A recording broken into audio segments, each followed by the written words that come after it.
Good morning, my friends. Welcome to class. Let's get started.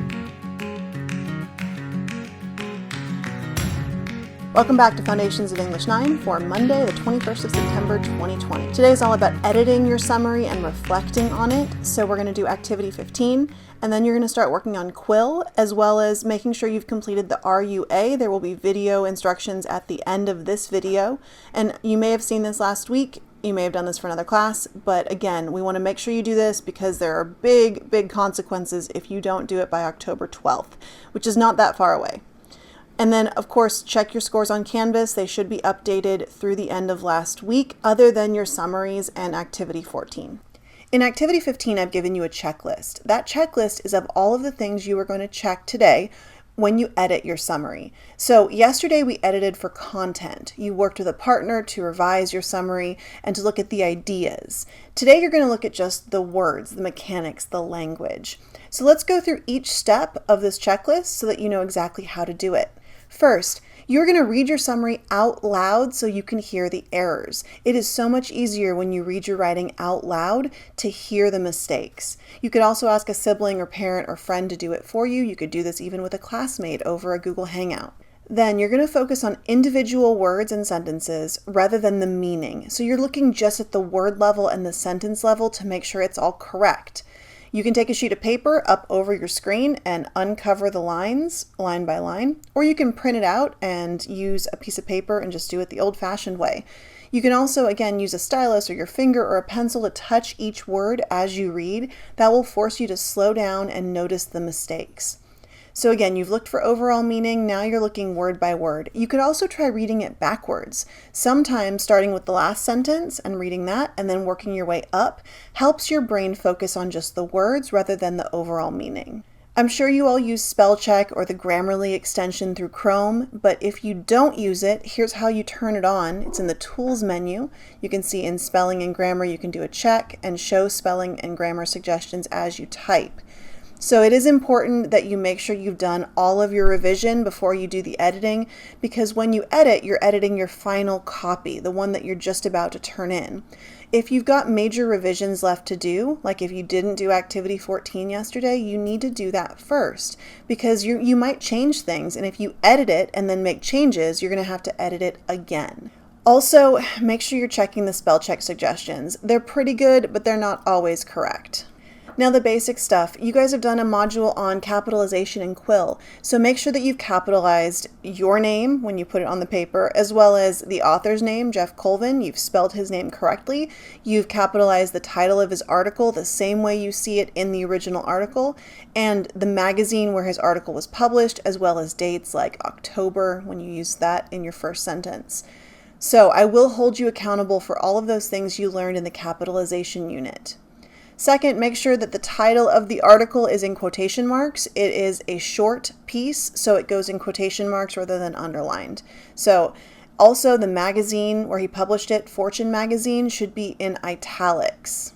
Next, if you've used his words from the article, you need to make sure they are in quotation marks. However, you really should not be using many of his words in the article. You should be paraphrasing and putting them into your own words. So as you're reading through this time, look for places where you've used more than 4 words from the original article, and make sure you fix that by putting it into your own words. Sometimes rearranging the words helps. Sometimes thinking of other words that mean the same helps. Sometimes just switching things up entirely and asking yourself, what is he saying here? And then putting it in your own words in your head and jotting that down.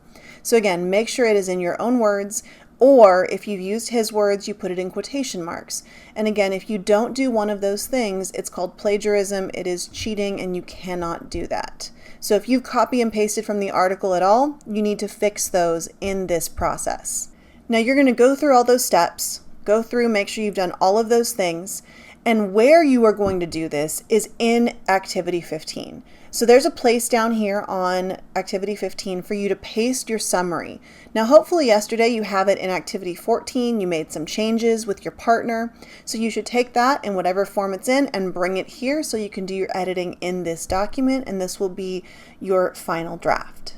When you've done that and you've gone through the checklist, you have one last part, which is the reflection assignment. There's 6 questions. What was difficult about this? What was difficult about writing? What was easy about it? What did you learn about writing a summary? What do you think your strengths are in this? And you can add a comment specifically on the sentence you think is the strongest. And that helps me know that you understand your own writing, and it helps me see where you think your strengths are. And then on the same token, what are your weaknesses? Is there a part in your summary that you really think you need help with from me before I score it? And then finally, what did you learn from this assignment about your own reading and writing process? So through all the steps that we did, all the 15 activities leading up to today, what did you learn about your ability to read and write and yourself as a learner? So you're going to answer those at the bottom of the document.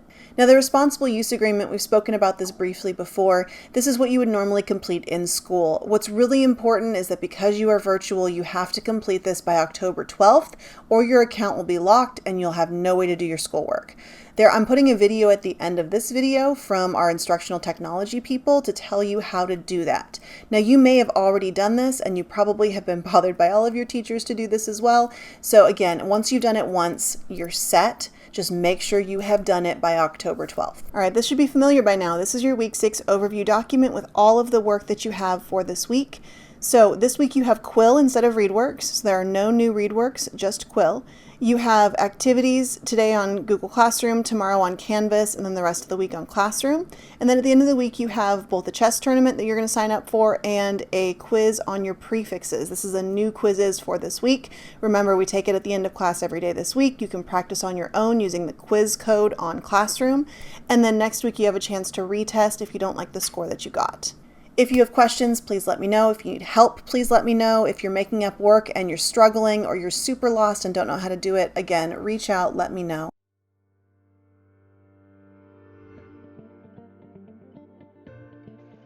The first thing you need to do is sign into your Chromebook. Once you sign in, you will need to accept the responsible use agreement. Select your language, move through and read the terms of service. Once you've done that, click at the bottom and accept, then submit the form.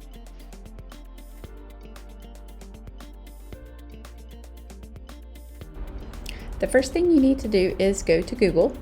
And if you notice over here, you have a profile picture already here. This may be a personal account from an adult or somebody else, but what you need to do is make sure that you are signed into the Chrome browser. Notice when I click right here, it's telling me that sync is on. If it is not, if it says sync is paused or not on, you need to do your sync. And I see the profile picture. If it's not the student, you are going to need to go to add a new account. And notice this is Google Chrome. We've got to sign into Chrome, not just Gmail or Drive. So then I would add the student's name. They could pick a little icon and then click add. And then it's going to bring me into this.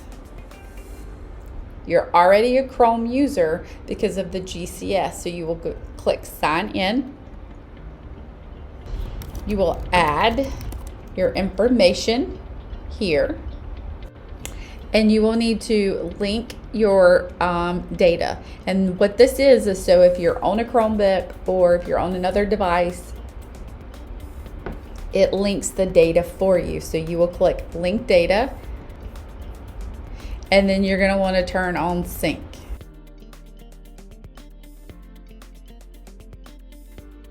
Once this is complete, the URA will come up. Select your language, move through and read the terms of service. Once you've done that, click at the bottom and accept, then submit the form.